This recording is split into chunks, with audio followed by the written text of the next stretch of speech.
Okay, this is Jason with musicsoftwaretraining.com. I'm going to show you how to warp a track the hard way. This is the way you would have to warp a track before versions 5 and 6 introduced auto warp. Now auto warp works pretty darn good, it's pretty accurate, but there are certain times where it's just not perfect, and if you don't know the old school way of warping a track, you could run into some problems. So what I've done here is just for this tutorial, I went into my preferences and I turned off the auto warp function so that basically it's going to drag this track in without warping it. Also, what I've done is I've made an impulse track, which by now you should know is kind of the drum machine. And I made a clip, just a 1-bar clip with kicks on every quarter note. We're going to use that later just to make sure that everything lines up properly.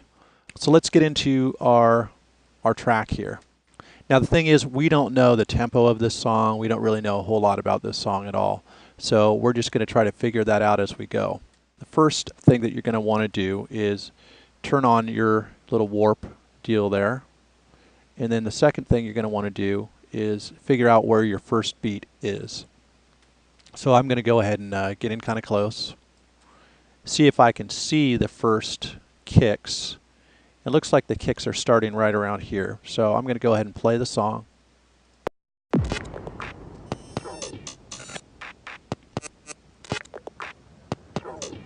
And sounds like that is where it probably starts. So I'm going to go here, going to get in close. And I think this is my first kick right here. I just hover until I see the magnifying glass right in here.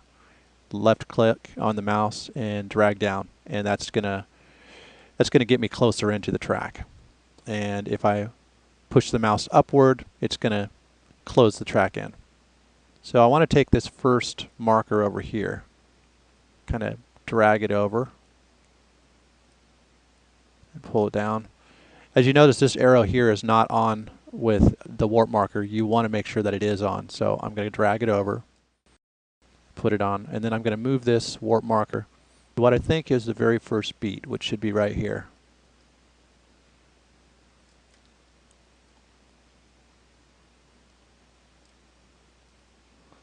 And get in a little closer, and we should be pretty good right there. So now we want to make sure that it's actually starting on the first beat. So I'm going to just hit play here.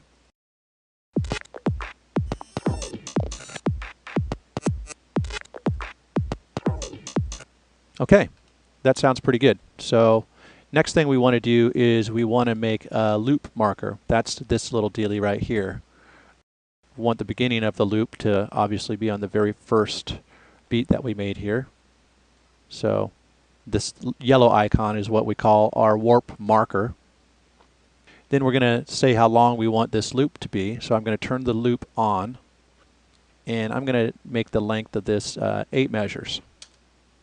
Okay, so we have an 8-measure loop. So basically, what we're going to do here, let me darken this real quick, is I want to take a look. First, I'm going to take a look at the second and third beat and see if our beats are lined up. In this case, it looks like they're lining up pretty good. Still looks pretty good.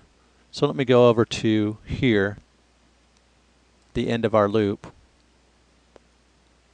And it looks like we're a little bit off, but not by much. So what I'm going to do is I'm going to extend the length here to 16 beats. Now, if you notice this is getting way more off, you might want to make the length shorter, maybe 4 bars or even 2 bars. Usually 4 is pretty good though. But we're going to double it to 16 because it looks like we're pretty accurate. And hit enter. Okay, so now I'm going to go to 17 here. I'm going to check the length. And we can see that we're just slightly off. So what I'm going to do is I'm going to double click here on the 17, make another marker, and then I'm going to drag it right in front of the beat. There we go.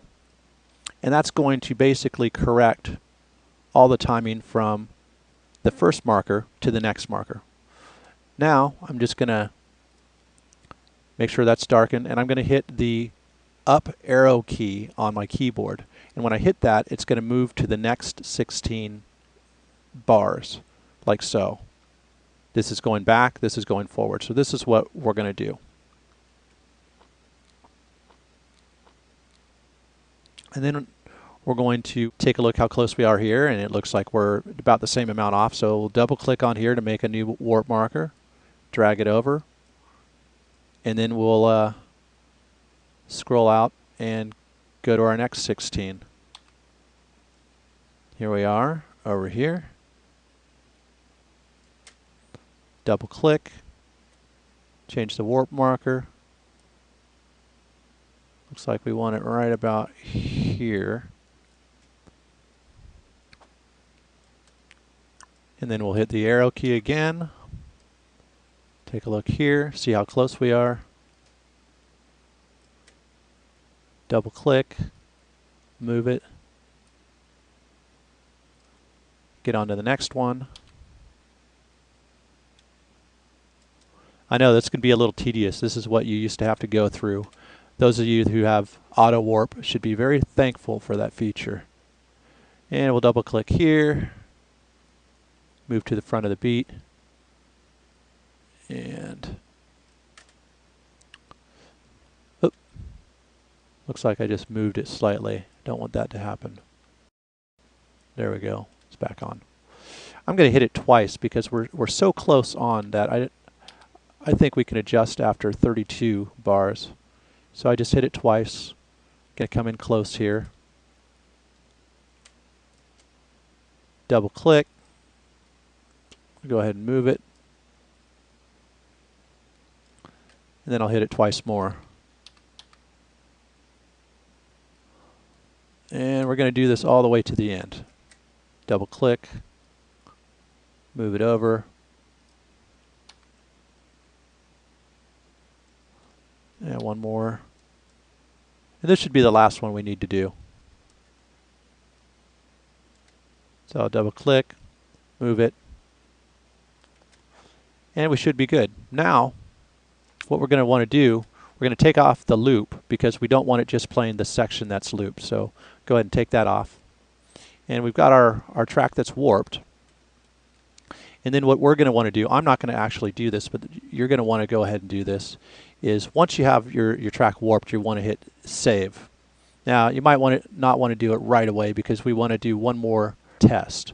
We want to see if it matches up with our little kick drum here that we've made. So I'm going to go over here. I'm going to turn our kick drum up just so that we can hear it. I'm going to play it by itself here. Let me stop all the clips. Oop, turn on the track. All right. That's good. And now we're going to want to go ahead and play both of these tracks together. So I'm going to go ahead and drop this in to the same scene. When I hit play here, they're both going to start at the same time.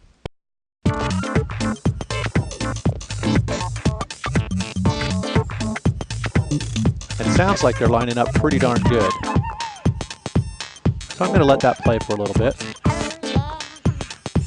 And if you want, you could turn your loop marker back on, and you could play different sections of the song. Like I'm testing the end right here.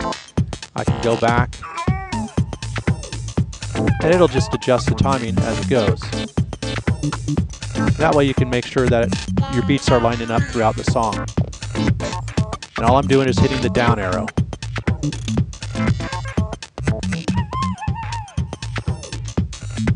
And it sounds like we're pretty well lined up, so we've got a nice warp track. So let's go ahead and turn the loop marker off again. And then you're just going to hit the save button, and that's going to save all your warp settings. So anytime you drag this song into any Ableton set, it's going to remember these marks. If you're using my technique and using an impulse kick drum, it's good to use the same kick drum for every song you warp. That way, everything that works with this kick drum is going to work with each other. So you want to go ahead and do that. And that is how you warp a song the hard way.